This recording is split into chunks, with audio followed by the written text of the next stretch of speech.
अस्सलामुअलैकुम विद्यार्थी मित्रों, जनाब कुतुबुद्दीन मौल्लिम बॉयज़ प्राइमरी स्कूल कक्षा 7 के विद्यार्थियों का मैं हार्दिक स्वागत करता हूं।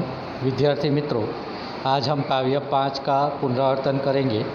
काव्य 5 है हिंद देश के निवासी।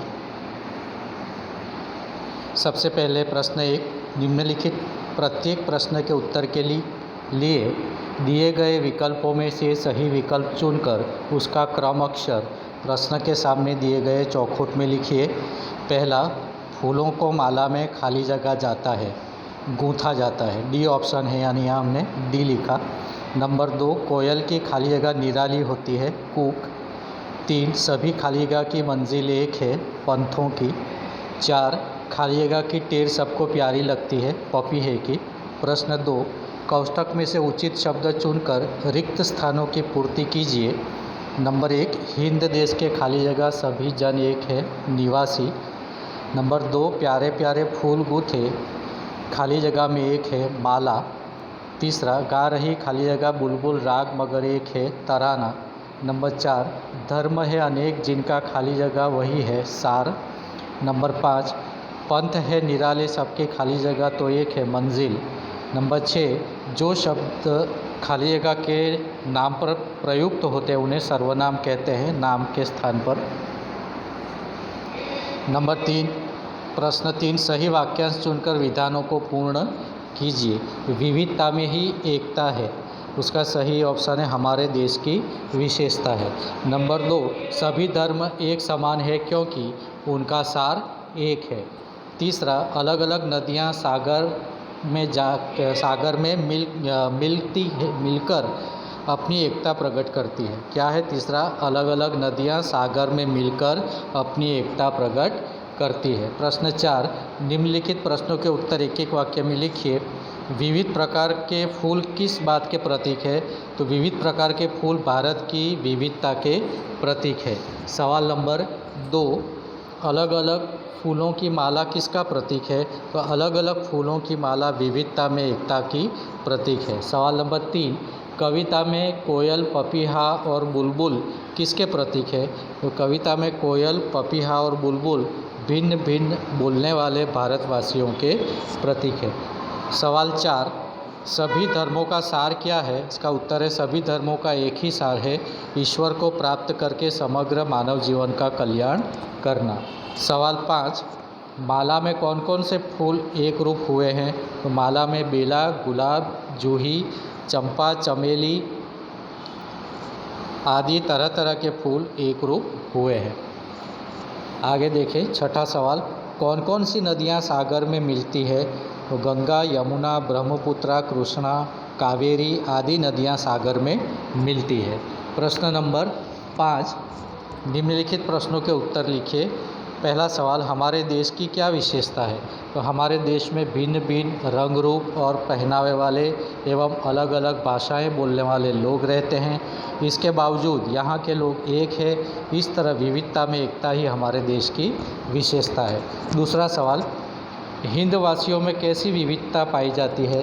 तो हिंदवासी अलग अलग रंग और रूप के हैं, उनके पहनावे अलग अलग हैं, वे अलग अलग भाषा बोलते हैं, वे अलग अलग धर्मों को मानते हैं। इस प्रकार हिंदवासियों में अनेक प्रकार की विविधता पाई जाती है। आगे देखिए विद्यार्थी मित्र, सवाल 3, नदियों से हमें क्या संदेश मिलता है? तो हमारे देश में अनेक नदियां हैं, उद्गम स्थान अलग अलग है, वे अलग अलग मार्गों से बहती है, लेकिन अंत में वे सागर में मिलकर एक हो जाती है। इन नदियों में हमें यह संदेश मिलता है कि जैसे नदियां अलग अलग होकर भी एक हो जाती है, उसी तरह हम भारतवासी अलग अलग होने पर भी एक होकर रहें। प्रश्न 6, शब्द पंखुड़ियों को उचित क्रम में रखकर वाक्य बनाएं। यहाँ पर अलग अलग शब्द है, उनको हमें वाक्य बनाना है। पहला वाक्य, हम भारत देश के निवासी हैं।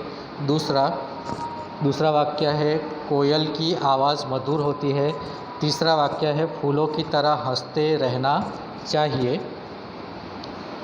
आगे, गोले में से शब्द चुनकर अर्थपूर्ण वाक्य बनाइए। यहाँ पर अलग अलग शब्द है, उनमें से वाक्य बनाना है हमें। उदाहरण दे दिया गया है कि सोहन पढ़ रहा है। अब दूसरा नाम किसका है? रीनल का है। रीनल पढ़ रही है, रीनल खेल रही है। दूसरा शब्द मेघा है, तो मेघा पढ़ रही है, मेघा खेल रही है। तीसरा शब्द है हरेश, हरेश पढ़ रहा है, हरेश खेल रहा है, सोहन खेल रहा है। प्रश्न 7, काव्य पंक्तियों का भावार्थ लिखिए।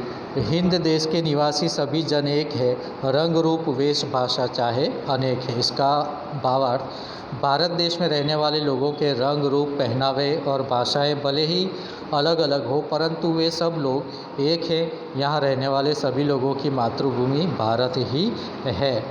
प्रश्न 8, औरत और लड़की के स्थान पर क्रमशः आदमी और लड़का रखकर परिच्छेद फिर से लिखिए। यानी औरत क्या है? स्त्रीलिंग है, लड़की भी स्त्रीलिंग है, वहाँ पर हमें पुल्लिंग कर देना है। जहाँ पर औरत है वहाँ पर आदमी, और जहाँ लड़की है वहाँ पर लड़का।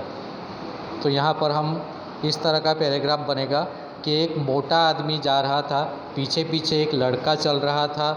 लड़का छोटा और पतला था।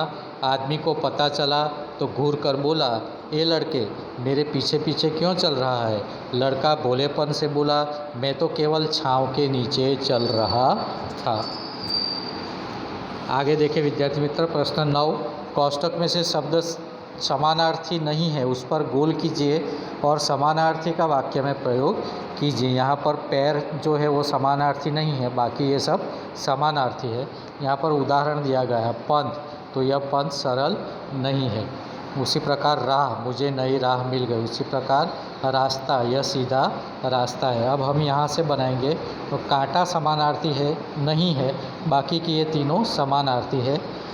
तो पहला वाक्य, कुसुम, यह चमेली का कुसुम है। पुष्प, कमल के पुष्प जल में होते हैं। फूल, यह कितना प्यारा फूल है।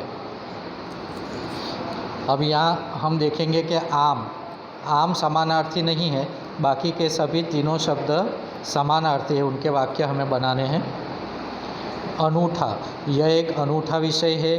अनोखा, उसने अनोखा रास्ता पकड़ा। निराशा, उसका हर रंग निराला है। अब हम कोठे में देखेंगे कि स्त्री समानार्थी नहीं है, बाकी ये तीनों शब्द समानार्थी है, उनमें से वाक्य हमें बनाना है। तो जन, सभी जन तिरंगे को वंदन करते हैं। मनुष्य, दुनिया में तरह तरह के मनुष्य हैं। मानव, जिसमें मानवता हो वही मानव है। प्रश्न नंबर 10, निम्नलिखित वाक्यों को पढ़िए और बोलने वाले, सुनने वाले और अन्य व्यक्ति को सूचित करने वाले जिन सर्वनाम शब्दों का प्रयोग किया गया है उन्हें अलग छांटकर हमें लिखना है। मुझे बल्लेबाजी में मज़ा आता है, तो मुझे। हम मैच जीत जाएंगे, तो यहाँ पर हम। तुम अच्छे क्षेत्र रक्षक हो यानी फील्डर हो, यहाँ पर तुम। तुम्हारी गेंदबाजी का जवाब नहीं, तो यहाँ पर तुम्हारी। वह कैप्टन है, यहाँ पर वह। उसने एक लंबा छक्का लगाया, उसने। प्रश्न 11, निम्नलिखित वाक्य पढ़िए और खुद के लिए प्रयुक्त सर्वनाम शब्दों को छांटकर लिखिए। खुद यानी अपने आप के लिए। राजी स्वयं अब बल्लेबाजी करने लगा, तो यहाँ पर स्वयं। मैं अपने आप चला जाऊँगा, तो यहाँ पर अपने आप। वे दूसरे के लिए है, यानी कुछ नहीं आएगा। वह यानी वो भी दूसरे के लिए, यानी यहाँ भी कुछ नहीं आएगा। विद्यार्थी मित्रों, इसका पुनरावर्तन आप वीडियो को स्टॉप करके बार बार रिवीजन, इसको रिवाइज़ करके देख सकते हो। इसकी PDF भी भेजूँगा, उसको भी आप पढ़कर पुनरावर्तन कर सकते हो। यह वीडियो आपको अच्छा लगा हो तो इसे लाइक करें और चैनल को सब्सक्राइब करना न भूलें। Thank you.